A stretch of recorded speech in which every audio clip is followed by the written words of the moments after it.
कल के क्लास में हम लोगों ने झील के बारे में पढ़ा था। आज जो पोर्शन झील के बारे में छूट गया उसको कवर करेंगे। एक क्लास शुरू करते हैं।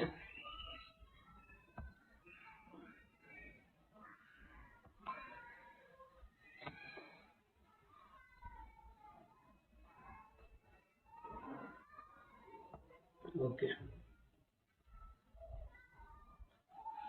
कल हम लोगों ने देखा था कि क्षारण झील, ये नदियों द्वारा जो निर्मित झीलें थी। लास्ट जो टॉपिक था हम लोगों का वो था नदी द्वारा निर्मित झीलें, जिसमें पहला है आनती गर्त झील या प्लंज पुल लेक जिसको कहते हैं। यह जलप्रपात के द्वारा बनाया जाता है, जहाँ पे जलप्रपात का जो जल गिरता है जिस फोर्स के साथ, वहां पे वो गड्ढा होता जाता है और वो गड्ढा धीरे धीरे बड़ा होके झील के रूप में बदल जाता है। उसको प्लंज पुल लेक कहा जाता है। दूसरा था क्षारण झील या गोकुल झील या धनुषाकार झील। आप फिगर में देख सकते हैं, नदी के द्वारा बनाया जाता है। जब मैदानी भागों से आगे बढ़ती है नदियां तो उसका मार्ग जो है बहुत वक्राकार होता है, टेढ़ी मेढ़ी घूम के चलती है। तो आप ये फिगर देख सकते हैं, इसमें आप देखेंगे कि जब इस तरह नदियां घूमती हैं तो एक समय ऐसा आएगा, अभी देखेंगे कि यहाँ से घूम के इस तरह घूम के नदी आ रही है, इसका मार्ग यही है। एक समय आएगा कि ये कटाव नदी यहाँ से इसको कटाव होता जाएगा।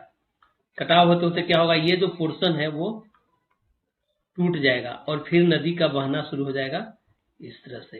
तो ये जो एरिया पीछे वाला छूट गया झील के रूप में, उसी को कहते हैं गोकुल झील। इंग्लिश में इसको ऑक्स बो लेक कहते हैं या क्षारण झील भी कहते हैं, क्योंकि नदी ने अपना मार्ग छोड़ दिया है, उसी से ये झील बना है, तो उसको क्षारण झील भी कहते हैं। इसी तरह एक सौसर लेक है जो तस्तरी की तरह झील बन जाती है। फिर नदी के अपरदन से भी बहुत सारी झीलें बनती है। बाढ़ के मैदान में झीलें बन जाती हैं। जब बाढ़ का पानी फैल जाता है तो उस बाढ़ के मैदान में जितने भी गड्ढे होंगे या जो निचला भाग होगा वो सब पानी से भर जाएगा और झील का रूप ले लेगा। तो बाढ़ के मैदान में भी झीलों का निर्माण होता है। इसी तरह पर्वत पादी या जलोढ़ पंख झील है जिसको एलिवियल लेक कहते हैं, जहाँ पे नदियां उतरती है पहाड़ों से, पर्वतीय क्षेत्रों से, और जब मैदान में प्रवेश करती है तो वहां पे अपने साथ लाए गए जितने भी मलबे हैं, मेनली वो बड़े कण होते हैं, कंकड़ पत्थर होते हैं, इन सबको इकट्ठा करती है और इनके बीच जो झील बन जाता है उसको कहते हैं पर्वत पादीय या जलोढ़ पंख झील या एलुवियल फैन लेक्स। अब देखते हैं, कल हमने यहाँ तक कवर किया था, आज कवर करेंगे समुद्री लहरों द्वारा अथवा धाराओं द्वारा जो झीलें निर्मित होती है उनके बारे में। तो पहला है तटगत झील या स्ट्रैंड लेक। जो तट के किनारे पे जो नदियां बन जाती है उसको तटगत लेक कहते हैं, स्ट्रैंड लेक कहते हैं। जिसमें पहला है अवरोधक झील या बैरियर लेक। जब तरंग अपने साथ बालू लाती है और ले जाकर निक्षेपित करती है उसको, तो एक अवरोधक बन जाता है, एक बांध जैसा बन जाता है, और उसके अंदर जब पानी भर जाता है तो अवरोधक झील या बैरियर लेक बनता है। इसी को बैक वाटर्स भी कहा जाता है या पश्चल भी कहा जाता है। लेगून की बात करेंगे तो लेगून का भी निर्माण इसी तरह होता है। लेगून का उदाहरण है चिल्का लेक, ठीक है। और इसी तरह एक और है बालू का स्तूपीय झीलें या ड्यूक लेक। क्या होता है कि जब कई समुद्री लहरों द्वारा जो स्तूपें बनाई जाती हैं, आप देखेंगे बालू रहता है वहां पर किनारे पे, तो ड्यून्स बन जाते हैं वहां पे, सैंड ड्यून्स मेनली हवा के कारण बनता है। तो सैंड ड्यून्स के बीच में जो जगह खाली हो जाती है वहां पे पानी भर जाता है और लेक बन जाता है। तो इसको बालू का स्तूपीय झीलें या ड्यून लेक भी कहा जाता है। उदाहरण है इसका बिस्के की खाड़ी में। मैं जो भी नाम ले रहा हूँ आप इसको गूगल करेंगे और सर्च करेंगे, देखेंगे कहाँ पे है और कैसा लगता है ये देखने में, ठीक है। गूगल मैप में भी आप इसको देख सकते हैं। अगला है पवन निर्मित झीलें, यानी कि वायु के द्वारा जो झीलें बनाई जाती है। पहला है वायु अपरदन द्वारा झीलें। वायु जब तेज गति से पृथ्वी की सतह पे धरातल पे चलती है तो खासकर जो पवन निर्मित झीलें है वो मरुस्थलीय इलाकों में बनती है। वहां पे मिट्टी लूज होगा, बालू होता है, तो बालू के कण उड़ा के ले जाती है, तो वहां पे गड्ढा बन जाता है, ठीक है। तो इन्हीं गड्ढों में जब पानी भर जाएगा तो वो झील का रूप ले लेती है और ये वायु के अपरदन के द्वारा ये झीलें बनती है। फिर बालू का स्तूप झीलें हैं जिसको प्लाया लेक्स भी कहा जाता है। इसका उदाहरण है लेक चाड जो चाड में है, चाड कैमरून अफ्रीका में है, वहां पे है। तो बालू का स्तूप में क्या होता है कि जब कई सारे स्तूपें बना देती है हवा हवा जब बालू अपरदन करके कणों को, मिट्टी के कणों को, बालू के कणों को उड़ा के ले जाती है और जब उसका निक्षेपण बनता है तो वहां पर स्तूपें बनती है। तो कई सारे उस स्तूपों के बीच में क्या होता है, जो नीचे का स्थान, निचला स्थान खाली रह जाता है, वहां पे पानी भरने से झील का निर्माण हो जाता है। इसको प्लाया लेक भी कहा जाता है, प्लाया झील भी कहा जाता है। इसका उदाहरण है लेक चाड जो अफ्रीका में है। ठीक है। अब भूगर्भिक जल जो है, जो सतह के अंदर जो जल का प्रवाह हो रहा है, उसके द्वारा भी झीलें बनती हैं। उनमें पहला प्रकार है सिंक लेक्स या खड्ड झीलें। ये क्या होता है कि जब चूना प्रदेशों में, ये जो खड्ड झीलें हैं, सिंक लेक्स हैं, वो चूना प्रदेशों में रूप से पाई जाती है। भूमिगत जल के द्वारा जब किसी स्थान विशेष का चूना गल के बह जाता है तो वहां पे जगह नीचे खाली हो जाएगा और जो ऊपर का पोर्शन धंस जाएगा तो वह एक गड्ढे का रूप ले लेता है और उसमें पानी भरने से झील का निर्माण होता है, जिसको सिंक लेक्स कहा जाता है या खड्ड झील कहा जाता है। दूसरा है कास्ट झीलें। ये भी चूना प्रदेशों में होता है और ये मेनली होता है कि वहां का जो चूना पत्थर है वो घुल जाता है और जगह खाली हो जाती है, स्थान धंस जाता है, वहां पर गड्ढा का निर्माण हो जाता है और उसमें जब पानी भर जाती है तो वो झील में बदल जाता है। इसी तरह घोलक झीलें नमक के चट्टानों से संबंधित है। जो खड्ड झीलें हैं या कास्ट झीलें हैं वो चूना प्रदेशों में चूना पत्थर के चट्टानों से संबंधित होती हैं, जबकि घोलक झीलें जो नाम है वह नमक के चट्टानों के घुलने से बनती है। प्रक्रिया वही है, चूना पत्थर में भी चूना पत्थर जो है वो गल के बह जाता है और घोलक झीलों में नमक की चट्टानें घुल के बहती है, लेकिन घोलक झीलों का संबंध नमक के चट्टानों से है।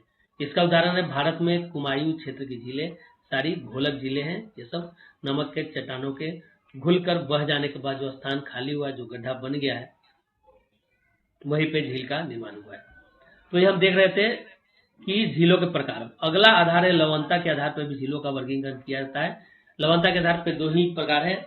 पहला है ताजा पानी की झीलें, फ्रेश वाटर, जैसे नदी है, नदियों से जो बनती हैं, या जो इनलैंड्स है जिनमें पानी नदियों से आता है, बरसात का पानी आता है, वहां जो झीलें बनती हैं वो ताजे पानी की झीलें हैं। जबकि जिन झीलों में पानी का स्रोत समुद्र है वहां पे वो खारा पानी मिलेगा, नमकीन पानी मिलेगा।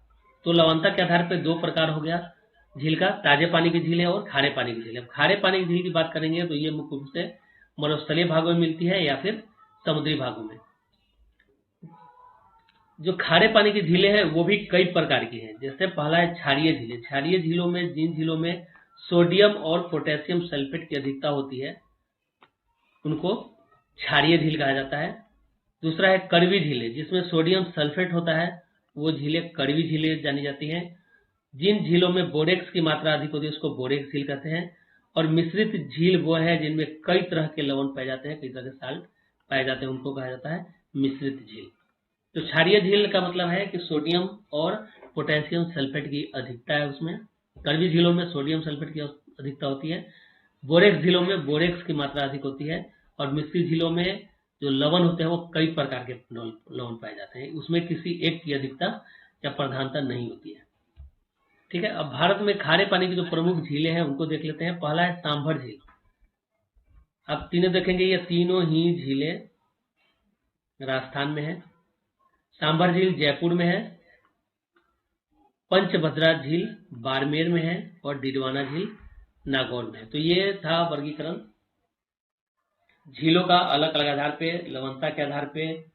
फिर हमने देखा कि जो उत्पत्ति है, उत्पत्ति किस प्रकार से हो रही है, किस कारक द्वारा झीलों की उत्पत्ति हो रही है, उसके आधार पे।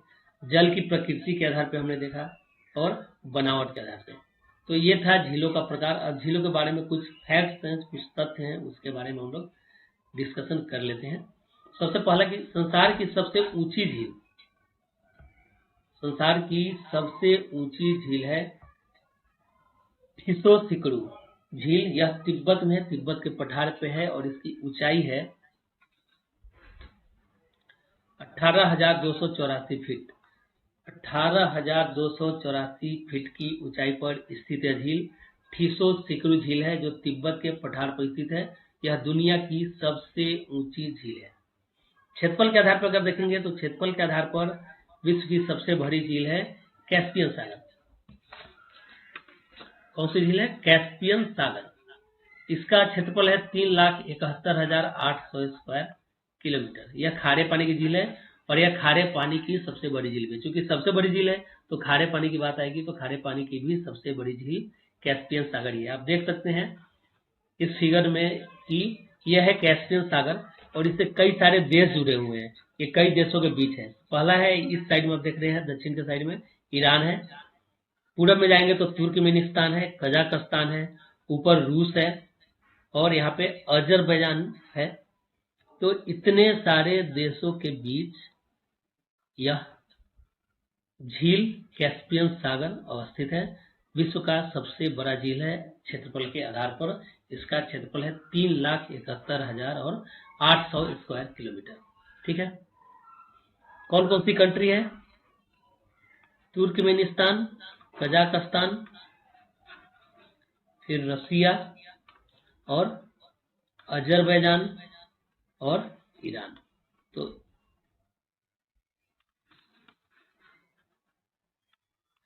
यह जो कैस्पियन सागर है वह 1, 2, 3, 4, 5 देशों से घिरा हुआ है, यानी कि 5 देशों की सीमा है ये।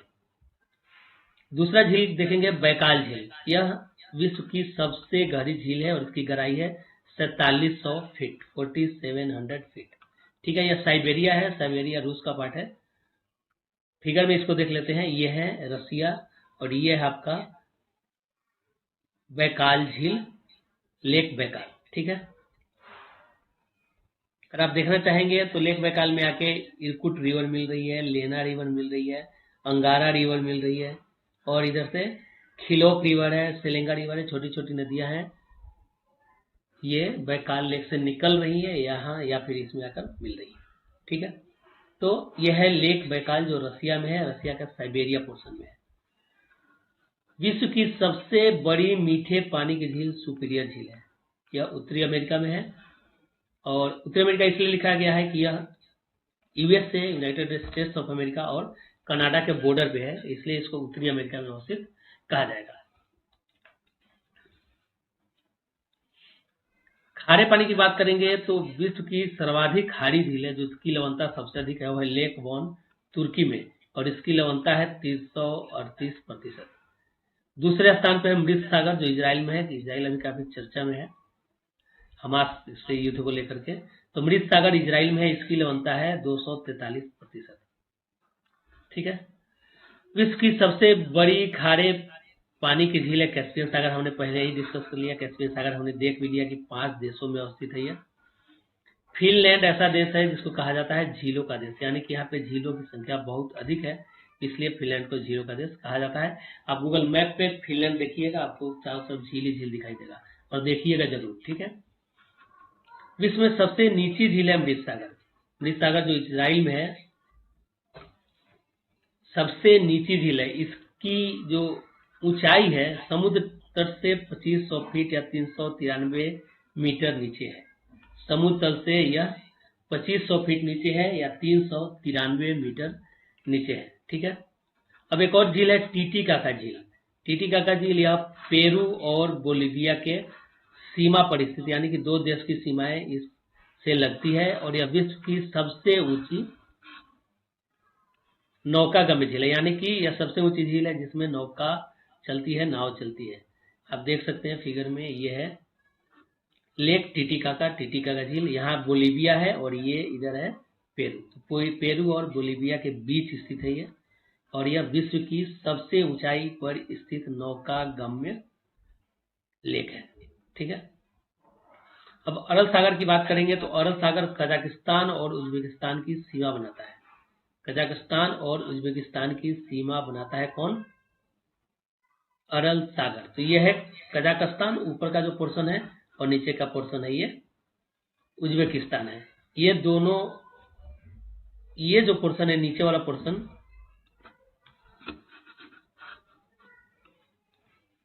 इसको साउथ अरल सी बोलते हैं और ऊपर वाला जो पोर्शन है इसको कहते हैं नॉर्थ अरल सी, उत्तरी अरल सागर। तो ये 2 पार्ट में है और ये पूरा अरल सागर के नाम से जाना जाता है। नीचे वाला पोर्शन दक्षिणी अरल सागर के नाम से और ऊपर वाला पोर्शन उत्तरी अरल सागर के नाम से जाना जाता है। लेक विक्टोरिया की बात करेंगे, विक्टोरिया झील की बात करेंगे तो पूर्वी अफ्रीका में स्थित है और भूभ्रंश पर स्थित है। ठीक है, विक्टोरिया झील इसका देखेंगे कि यह भी कई 3 देशों की सीमा बनाता है, उसमें है युगांडा, केन्या और तंजानिया। तो ऐसे जो झील हैं जो जिनसे कई देश की सीमाएं मिलती हैं, उनको आपको याद रखना चाहिए कि कौन सी झील में किस किस देश की सीमा लगती है। तो विक्टोरिया में है, विक्टोरिया झील में युगांडा, केन्या और तंजानिया की सीमा लगती है। आप फिगर देखेंगे तो आपको पता चल जाएगा, यह है लेक विक्टोरिया, इस साइड है युगांडा, यह है केन्या और इधर है तंजानिया। तो 3 देश की सीमाएं इससे लगती है। ठीक है। भारत की बात करेंगे तो भारत की सबसे ऊंची झील है, यानी कि सबसे ऊंचाई पर स्थित झील है देवताल, जो गढ़वाल हिमालय में स्थित है। कौन सी झील है? देवताल। देवताल भारत की सबसे ऊंची झील है। एक झील का नाम आता है लोकनोर झील, जो चीन में स्थित है और यहाँ पे चीन का आणविक परीक्षण केंद्र स्थित है। झील है लोकनोर झील, चीन में स्थित है और यहाँ पे चीन का आणविक परीक्षण केंद्र यानी कि एटॉमिक टेस्टिंग सेंटर है, यहाँ पे आणविक परीक्षण केंद्र है। ठीक है। अब बात करते हैं ग्रेट लेक्स की, जिसमें जो उत्तरी अमेरिका में स्थित है। उत्तरी अमेरिका इसलिए लिखते कहते हैं क्योंकि ये जो झीलें हैं ये अभी कनाडा और USA, United states of America के बॉर्डर पे स्थित है। और चूंकि 5 झीलें एक दूसरे से जुड़ी हैं, इसलिए इनको ग्रेट लेक्स कहते हैं। इसमें 5 झीलें हैं। ग्रेट लेक्स या महान झील भी कहा जाता है। इसमें 5 झीलें शामिल है। 5 झीलें कौन कौन सी है? सुपीरियर, ह्यूरॉन, मिशिगन, ईरी और ओंटारियो। जेपीएससी में क्वेश्चन आ चुका था कि जो ग्रेट लेक्स हैं अमेरिका की, उनको पश्चिम से पूर्व के दिशा में अरेंज करिए। ठीक है। तो आप देखेंगे सबसे पश्चिम है सुपीरियर, फिर ह्यूरॉन, मिशिगन, ईरी और ओंटारियो। यही क्रम है, ये क्रम पूछा गया था जेपीएससी के प्रीलिम्स में। ठीक है। तो अब फिगर में हम देख लेते हैं। सबसे ऊपर आप देखेंगे लेक सुपीरियर, ये कनाडा और यूएसए के बॉर्डर पे है, दोनों के बीच स्थित है। इसी तरह लेक ह्यूरॉन भी कनाडा और यूएसए के बीच स्थित है। लेक ओंटारियो और लेक ईरी, ये 4 जो झीलें हैं 5 झीलों में से 4 झीलें कनाडा और यूएसए के बॉर्डर पर स्थित, जबकि एकमात्र झील है लेक मिशिगन जो पूरी तरह से यूएसए में है। तो ये भी एक क्वेश्चन बनता है कि ग्रेट लेक्स की 5 झीलों में से कौन सी झील अमेरिका में, यूएसए में स्थित है? तो जो लेक मिशिगन है यही एक है जो यूएसए में स्थित है। बाकी lake superior, lake Huron, lake eerie और लेक ओंटारियो, ये चारों यूएसए कनाडा के बॉर्डर पर स्थित है। तो इंपॉर्टेंट क्वेश्चन है। एक तो क्रम में आप देखेंगे तो ये पूरब से आप पश्चिम जाएंगे, पश्चिम से पूरब जाएंगे तो सबसे पहले पश्चिम में है लेक सुपीरियर, फिर लेक मिशिगन, फिर Lake Huron, then Erie, then Ontario. अगर आप पूरब से पश्चिम जाएंगे तो Ontario, Erie, Huron, Michigan, Superior. तो क्रम किस क्रम में है, पूरब से पश्चिम या पश्चिम से पूरब, एक क्वेश्चन बन जाता है। दूसरा क्वेश्चन बनता है कि कौन सा लेक पूरी तरह से यूएसए में, ग्रेट लेक्स का कौन सा लेक यूएसए में है? तो वह है लेक मिशिगन, ये कनाडा के साथ बॉर्डर शेयर नहीं करता है। या भी क्वेश्चन ये भी हो सकता है कि निम्नलिखित में से कौन कौन सी झीलें कनाडा और यूएसए के बीच स्थित है, यूएसए के बॉर्डर पर स्थित है? तो इसमें मिशिगन नहीं होगा, लेक सुपीरियर, ह्यूरॉन, ईरी और ओंटारियो चारों बॉर्डर पर स्थित है। ठीक है। भूभ्रंश घाटी हमने देखा कि भूभ्रंश घाटी हमने पढ़ा था विवर्तनिकी में। तो भूभ्रंश घाटी की जो झीलें हैं उसमें मुख्य है बैकाल झील, मृत सागर, टंगानिका, न्यासा,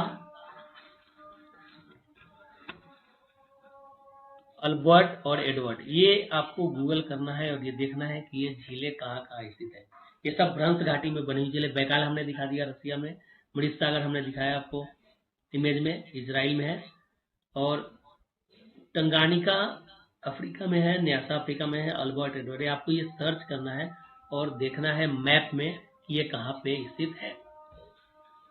ठीक है। अब इंडिया की बात करेंगे तो मालाबार तट पर स्थित झीलों को क्या कहा जाता है? हमने देखा था कि जो केरला का जो तटीय मैदान है उसको मालाबार तट कहा जाता है। ठीक है। उसके ऊपर कर्नाटका का तटीय मैदान है, उसको कनारा कहा जाता है, और गोवा से लेकर मुंबई तक को कोंकण तट कहा जाता है।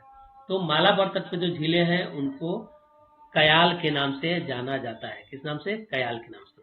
ठीक है। भारत में जो प्रमुख लेगून है, लेगून मुख्यतः समुद्र के द्वारा बनी हुई झीलें हैं। उसमें चिल्का जो उड़ीसा में है, पुलिकट आंध्र प्रदेश में है और वेम्बनाड केरल में स्थित है। ये 3 प्रमुख झीलें हैं। आप फिगर देख सकते हैं, ये है चिल्का लेक आंध्र प्रदेश में, ठीक है। आप ये भी इसमें देख सकते हैं कि कौन कौन सी नदियां आके गिर रही हैं, तो जिसमें दया रिवर है और भार्गवी नदी है। ये 2 नदियां आके चिल्का झील में मिल जाती हैं, ठीक है। तो ये चिल्का लेक है। दूसरा इमेज हम लोग देख लेते हैं, यह है पुलिकट लेक, यह आंध्र प्रदेश में स्थित है। यह है पुलिकट लेक, ठीक है। और वेम्बनाड लेक की बात करेंगे तो ये केरला है, और यहाँ से जो इमेज आपको दिख रहा है ये वेम्बनाड झील है। यहाँ पे वेम्बनाड लेक है, केरला में स्थित है, ठीक है। तो 3 झीलें हैं जो लेगून है, ठीक है, समुद्र से लगी हुई झीलें हैं, लेगून है, समुद्र द्वारा निर्मित झीलें हैं। ये 3 झीलें प्रमुख है, चिल्का उड़ीसा में, पुलिकट आंध्र प्रदेश में और वेम्बनाड केरल में। तो झीलों से रिलेटेड जो संबंधित चैप्टर वो खत्म होता है। आगे हम लोग देखेंगे द्वीप्स के बारे में या आइलैंड्स के बारे में, ठीक है।